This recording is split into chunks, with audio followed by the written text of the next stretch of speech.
आज हम कंप्लीट कर रहे हैं ये ट्रिलॉजी तीसरे एस के साथ। ये एस थोड़ा अंडर यूटिलाइज्ड है लेकिन काफ़ी पावरफुल है।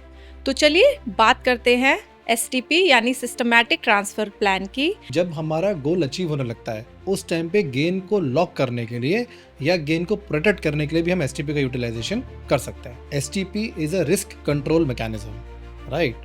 और अब आप ये देखिए, मान लीजिए आपने सिग्निफिकेंटली बड़ा इन्वेस्टमेंट किया है और वो यदि शॉर्ट टर्म में गिर गया तो बहुत सारे इन्वेस्टर्स को वो झेलना पॉसिबल नहीं हो पाता है। क्या आप मुझे कोई प्रैक्टिकल एग्जांपल दे सकते हो, रियल लाइफ एग्जांपल, जिसमें लोग अगर एसटीपी यूज करते तो उन्हें कैसे फायदा हो सकता है? तो यदि किसी ने 12 लाख रुपए इन्वेस्टमेंट किया होता तो उसका 25-30% के आसपास पैसा डाउन हो गया था। यदि 12 लाख रुपए मैंने लगाए थे तो उसकी वैल्यू रह गई थी अप्रैल में आते थे 8,80,000 के आसपास, 27% डाउन। जब हमने लमसम किया था वहाँ पे लॉस दिख रहा है 27% का, यहाँ लॉस दिख रहा है केवल 7% का।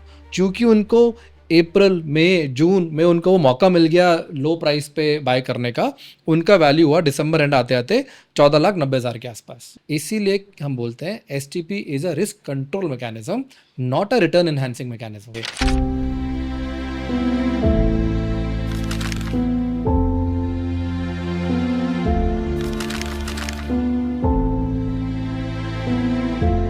पिछले एपिसोड्स में हमने एसआईपी और एसडब्ल्यूपी के बारे में बात की है और आज हम कंप्लीट कर रहे हैं ये ट्रिलॉजी तीसरे एस के साथ। ये एस थोड़ा अंडर यूटिलाइज्ड है लेकिन काफ़ी पावरफुल है।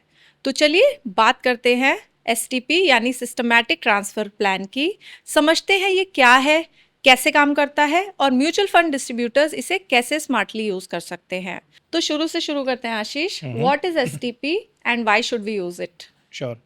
देखिए, एक तो हमारा एसआईपी है। एसआईपी में क्या होता है कि आपका पैसा बैंक अकाउंट से म्यूचुअल फंड में जाता है, राइट। फिर है हमारा एसडब्ल्यूपी। एसडब्ल्यूपी में क्या होता है, आपका पैसा म्यूचुअल फंड से बैंक अकाउंट में जाता है।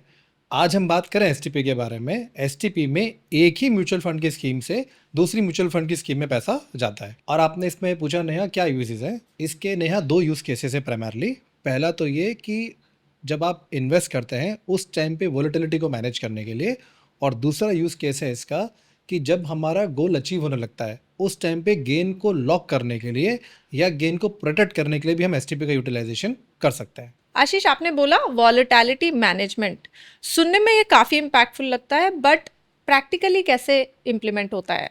श्योर।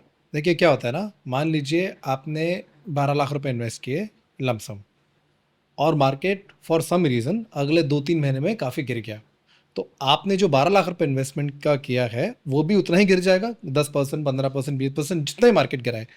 अब हम दूसरा केस लेते हैं, एक साथ इन्वेस्ट ना करके मान लीजिए हमने पैसा लिक्विड फंड में लगा दिया और वहाँ से हर महीने 1 लाख रुपए का हमने एसटीपी के थ्रू, सिस्टमैटिक ट्रांसफर प्लान के थ्रू इक्विटी में डाल दिया।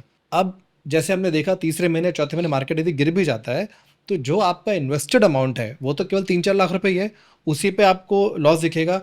और जो बाकी का आपका इन्वेस्टमेंट अभी नहीं लगा है वो आने वाले समय पे कम प्राइस में वो और यूनिट्स आपके खरीद लेगा। तो इससे आपका जो वॉलेटिलिटी वो मैनेज हो जाती है। तो ये एक बहुत बड़ा एडवांटेज है एसटीपी के थ्रू इन्वेस्ट करने का। तो आशीष, अगर मार्केट शॉर्ट टर्म में नहीं गिरा तो? और गिर गया तो देखिए क्या है ना, STP is a risk control mechanism, right. और अब आप ये देखिए, मान लीजिए आपने सिग्निफिकेंटली बड़ा इन्वेस्टमेंट किया है और वो यदि शॉर्ट टर्म में गिर गया तो बहुत सारे इन्वेस्टर्स को वो झेलना पॉसिबल नहीं हो पाता है। इसीलिए व्हाट वी रेकमेंड, यदि आपका इन्वेस्टमेंट का अमाउंट ज़्यादा है स्पेसिफिकली और आपको लमसम करना है तो STP route should be preferred और कंसिडर्ड। आशीष, लॉन्ग टर्म में तो मार्केट ऊपर ही जाता रहता है, तो फिर एसटीपी क्यों करना चाहिए? देखिए क्या है ना, प्रॉब्लम लॉन्ग टर्म का नहीं है, प्रॉब्लम है शॉर्ट टर्म का। यदि हमने कोई इन्वेस्टमेंट किया और मान लीजिए बड़ा इन्वेस्टमेंट किया लमसम और मार्केट यदि शॉर्ट टर्म में गिर गया तो काफ़ी सारे इन्वेस्टर्स के लिए ये सिचुएशन बहुत ही परेशान करने वाली होती है। वो इस सिचुएशन को टॉलरेट ही नहीं कर पाते हैं। इसीलिए STP is a very good behaviour management tool for investors. दूसरा एक और फ़ायदा है एसटीपी का कि आपको ये एक टैक्टिकल अपॉर्चुनिटी दे सकता है। व्हाट आई मीन इज़ कि मान लीजिए आपने इन्वेस्टमेंट किया एसटीपी के थ्रू और अगले महीने 2 महीने या 3 महीने जो भी है उसमें मार्केट बहुत ज़्यादा गिर गया, तो अब आपके पास में ऑप्शन है कि जो आपका बैलेंस रखा हुआ है इन्वेस्ट करने के लिए, जो आप आने वाले समय में इन्वेस्ट करना चाहते थे, वो आप अभी से ही उसको इन्वेस्ट कर सकते हैं। और ये तभी पॉसिबल है क्योंकि आप एसटीपी कर रहे थे। अब इसमें मैं एक पॉइंट जोड़ना चाहूँगा, कई लोग हो सकता है हमको आके बोले कि यदि मैं गिरते मार्केट का मुझे वेट ही करना है तो फिर मैं एसटीपी भी क्यों करूँ, मैं जब मार्केट गिरा तभी लगाऊंगा।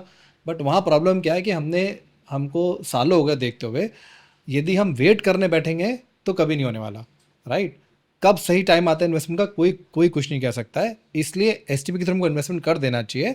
यदि एक टैक्टिकल अपॉर्चुनिटी आपको मिलती है तो आप फायदा उठाइए, और नहीं मिलती है तो आपका इन्वेस्टमेंट तो रेगुलरली जा ही रहा है, 6 महीने, 1 साल, 1.5 साल की एसटीपी जो भी आपने करी है। तो आशीष, थ्योरी में तो मुझे काफ़ी क्लियरली ये समझ आ गया है, बट क्या आप मुझे कोई प्रैक्टिकल एग्जांपल दे सकते हो, रियल लाइफ एग्जांपल, जिसमें लोग अगर एसटीपी यूज़ करते हैं तो उन्हें कैसे फ़ायदा हो सकता है? श्योर। तो देखिए, हम कोविड का एग्जाम्पल लेते हैं, और मैंने कुछ कैलकुलेशन करी थी, मैं आपको दिखाता हूँ। हम्म। कोविड के टाइम पे क्या हुआ, मान लीजिए 12 लाख रुपए हमने इन्वेस्टमेंट किया जनवरी 2020 में। हम सबको पता है कि मार्च में लॉकडाउन लगा था, और फिर मार्केट का क्या हाल हुआ। तो यदि किसी ने 12 लाख रुपए इन्वेस्टमेंट किया होता तो उसका 25-30% के आसपास पैसा डाउन हो गया था। तो यदि 12 लाख रुपए मैंने लगाए थे तो उसकी वैल्यू रह गई थी अप्रैल में आते थे 8,80,000 के आसपास, 27% डाउन, राइट। अब क्या है, मान लीजिए कि इंस्टेड ऑफ डूइंग दिस, यदि किसी ने 12 लाख रुपए का एसटीपी किया होता, तो 12 लाख रुपए लिक्विड फंड में लगाया जनवरी में, और उसी महीने से हर महीने 1 लाख रुपए की एसटीपी चालू कर दी टू एनी इक्विटी फंड। अब अप्रैल में आते आते वो जो 12 लाख रुपए इन्वेस्टेड था उसमें भी लॉस हुआ, क्योंकि मार्केट इतना ज़्यादा गिरा था। लेकिन वो लॉस 12 लाख से वो नीचे गिर कर आया आपका करीब करीब 11,40,000 के आसपास। A only 7% loss. Not just compare, जब हमने लमसम किया था वहाँ पे लॉस दिख रहा है 27% का, यहाँ लॉस दिख रहा है केवल 7% का। और ये क्यों है? एक रीज़न तो ऑब्वियसली ये था कि उसमें हमने इंस्टॉलमेंट में पैसा लगाया था। जो प्री कोविड लॉकडाउन इन्वेस्टमेंट हुआ था उसमें तो काफ़ी फॉल आया, लेकिन जो पोस्ट कोविड इन्वेस्टमेंट हुआ 1 लाख रुपए का, उसमें लॉस काफ़ी मिनिमल आया, राइट। और साथ के साथ में जो पैसा लिक्विड में लगाया था उसका भी हमको कुछ रिटर्न मिला। तो इन कारणों की वजह से लॉस केवल 7% दिख रहा था। अब हम आते हैं साल के एंड में क्या हुआ। देखिए, कोविड के टाइम पे it was almost like a U shape recovery, correct. Market बहुत तेजी से नीचे गिरा और बाद में बहुत तेजी से ऊपर भी चला गया। अब दिसंबर एंड आते आते जो हमने लमसम लगाया था, यदि किसी ने, जैसे हमने एग्जाम्पल में बताया, उसको भी पॉजिटिव रिटर्न आ गया, और जिसने एसटीपी में किया था उसको भी पॉजिटिव रिटर्न आया, राइट। लमसम वाले का रिटर्न दिसंबर में था 12 लाख रुपए का, उनका हो गया 13 लाख, पौने 14 लाख रुपए के आसपास।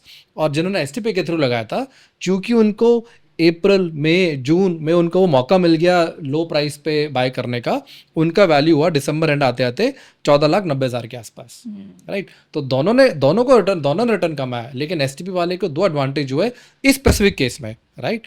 एक एडवांटेज तो हुआ, वॉलेटिलिटी कम दिखी अपने पोर्टफोलियो पे, और जब रिकवरी हुई, चूंकि उन्होंने कम यूनिट्स पे कम भाव पे खरीदे हुए थे, तो उनको और अच्छा रिटर्न मिल गया, राइट। हाँ, लेकिन ये कहना कि हमेशा होगा वो ठीक नहीं है। कोविड के केस में स्पेसिफिकली फायदा हुआ क्योंकि कोविड में मार्केट बहुत ज्यादा गिर गया था। इसीलिए हम ये बोल रहे हैं, देखो भाई, हमको नहीं पता मार्केट शॉर्ट टर्म में गिरेगा नहीं गिरेगा, लॉन्ग टर्म में अच्छा चलेगा, कोई प्रॉब्लम नहीं है। इसीलिए हम बोलते हैं STP is a risk control mechanism, not a return enhancing mechanism. Ashish, यहाँ पे मुझे एक चीज़ समझ में आती है कि इस सिचुएशन में जो डीआईवाई इन्वेस्टर्स हैं वो बहुत ही अनस्टेबल जोन में जा सकते हैं। और यहाँ पे मुझे ये भी समझ में आता है कि एक म्यूचुअल फंड डिस्ट्रीब्यूटर की इंपॉर्टेंस यही है, जो अपने इन्वेस्टर्स को इम्पल्सिव डिसीजन लेने से रोक सकते हैं और उन्हें सही से इन्वेस्टेड रहने में गाइड कर सकते हैं। एब्सोल्युटली नेहा, और एक बात और भी है, ये एसटीपी है, एसडब्ल्यूपी है, ये ऐसी चीज़ है जहाँ पे ज़्यादातर इन्वेस्टर खुद डिसीजन ले नहीं पाते। काफ़ी लोगों को तो इनकी अंडरस्टैंडिंग और अवेयरनेस ही नहीं है। तो हमने जो भी लोगों को एसटीपी करते देखा है, ज़्यादातर एसटीपीज वही इन्वेस्टर्स कर रहे हैं जो कि किसी एमएफडी या एडवाइजर के थ्रू गाइडेड है। तो आशीष, अब चलते हैं एमएफडी पर्सपेक्टिव से बात करते हैं। एसटीपी के लिए फंड कैसे सेलेक्ट करें? तो इसका प्रोसेस समझते हैं एसटीपी का। यहाँ पे आपको 2 टाइप के फंड चूज़ करने पड़ते हैं। पहला तो सोर्स फंड हो गया। सोर्स फंड क्या होता है? ये वो फंड है जहाँ पे आप लमसम डालेंगे, और फिर आप चूज़ करेंगे टारगेट फंड, जहाँ से जो भी आपने फ्रीक्वेंसी चूज़ की है ट्रांसफ़र की, पैसा आपका सोर्स फंड से टारगेट फंड में जाता है, राइट। काफ़ी लोग होते हैं जो सोर्स फंड को liquid fund, ultra short term fund या इक्विटी सेविंग्स फंड चूज़ करते हैं, और टारगेट फंड यदि आप वेल्थ क्रिएशन करना चाहते हैं तो जनरली करके वो इक्विटी फंड्स होते हैं। इसके अलावा आपको 3 चीज़ें और डिसाइड करनी है। फ्रीक्वेंसी, आप मंथली एसटीपी करेंगे, वीकली एसटीपी करेंगे, या फिर आप क्वार्टरली ऑप्शन भी होते हैं मेरे ख्याल से। फिर आपको डिसाइड करना है अमाउंट, कि आपको क्या अमाउंट ट्रांसफ़र करना है।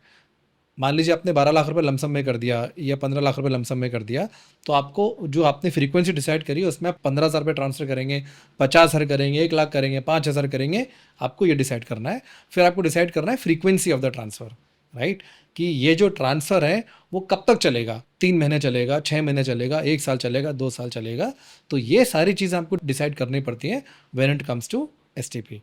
तो आशीष, प्रोसेस तो काफी क्लियर हो गया है, but what are the other use cases of STP? देखिए ना, अभी तक हमने ज़्यादातर जो बात करी है वो करी है कि जब आपको इक्विटी में इन्वेस्टमेंट करना है तो उसके लिए आप इक्विटी में डायरेक्ट ना डाल के आप किसी और फंड में डाल के वहाँ से इक्विटी में इन्वेस्ट करते हैं एसटीपी के थ्रू। तो ये तो हमारा पॉपुलर यूज़ केस है ही। उसके अलावा इसका एक रिवर्स यूज़ केस भी है। लेट्स से कि आप गोल अचीव करने के नज़दीक आ चुके हैं, आपको 10 साल हो गए इन्वेस्टमेंट करते हुए या 12 साल हो गए, और आप अपने गोल के या तो नज़दीक आ चुके हैं या फिर एक तरह से मान लीजिए गोल क्रॉस कर चुके हैं, राइट। अब आपको पैसा चाहिए वो आपके गोल यूटिलाइजेशन के लिए। अब हमको ये ध्यान में रखना है कि मान लीजिए जब हमको पैसा चाहिए और उसके थोड़ा समय पहले थी मार्केट बहुत ज़्यादा गिर गया फॉर सम रीज़न, तो मेरे जो गोल अचीवमेंट है उसमें प्रॉब्लम आ सकती है। तो उसके लिए हम लोग क्या सजेस्ट करते हैं लोगों को कि एक स्ट्रैटेजी है reverse STP. What I mean by reverse STP is कि जो आपका पैसा लगा हुआ है, मान लीजिए किसी इक्विटी फंड में लगा हुआ है जिसमें आपका गोल अचीव जो आपने डाला था वेल्थ क्रिएशन के लिए या कोई और किसी और गोल के लिए, आप उसमें से गोल आने के कुछ समय पहले, मान लीजिए 1 साल पहले या 2 साल पहले, धीरे धीरे करके पैसा निकालना चालू कर दीजिए into some safer fund, right. तो पहले हमने क्या कर रहे थे, जो हमने अभी तक डिस्कशन किया, लिक्विड या किसी और फंड से हम डाल रहे थे इक्विटी में। अब हम इक्विटी से उल्टा करके लिक्विड या किसी और इस टाइप के फंड में डालेंगे। इससे क्या होएगा कि धीरे धीरे करके आपका गेन लॉक होता जाएगा, राइट। और यदि कल को जब आपको पैसा चाहिए तब यदि मार्केट वॉलेटाइल भी है तो आपके ओवरऑल वैल्यू पे कोई खास फर्क नहीं पड़ेगा उसका। तो कहने का मतलब ये है कि वेल्थ क्रिएशन होने के बाद वेल्थ प्रिजर्वेशन के लिए भी हम लोग एसटीपी का यूटिलाइजेशन कर सकते हैं। तो आशीष, मुझे इससे ये समझ में आया कि STP is very useful for investment entry as well as goal achievement. Yes.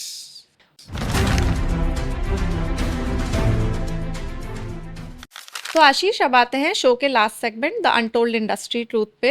STP के बारे में मुझे एक ऐसा अनटोल्ड ट्रूथ बताइए जिसके बारे में इंडस्ट्री में कोई बात नहीं करता।